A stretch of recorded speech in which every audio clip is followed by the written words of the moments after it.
तो नमस्ते, प्रणाम करती हूँ। हम अपने अवधि गीत 4149 पे दोस्तों आप लोग कैसे हैं? आशा करते हैं अच्छे होंगे, स्वस्थ होंगे, मस्त होंगे।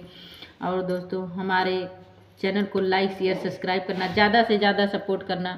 तो बनना एक बनना गीत है, कैसे लगे कमेंट में ज़रूर बताना। सुमन ऐसे बियटी गवाई दिया हो अगुआ बेईमान, सोना ऐसी बियटी गवाई दिया हो अगुआ बेईमान।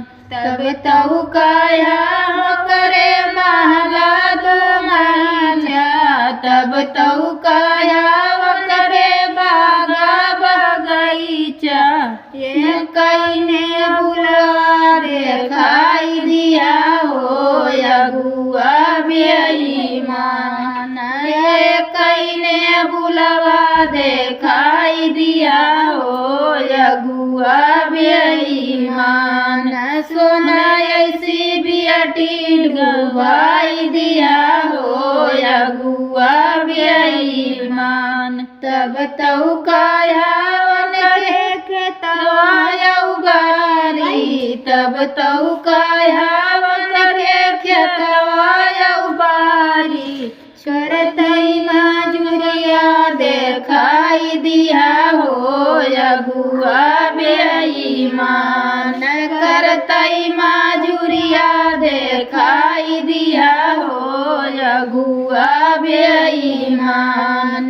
सोना ऐसी बियटी डुबाई दिया हो अगुआ बेईमान। तब तऊ कायावन के महला दू महला, तब तऊ कायावन के महला दू महला, टूटई झोपड़िया देखाई दिया हो अगुआ बेईमान, टूटई झोपड़िया देखाई दिया हो अगुआ बेईमान।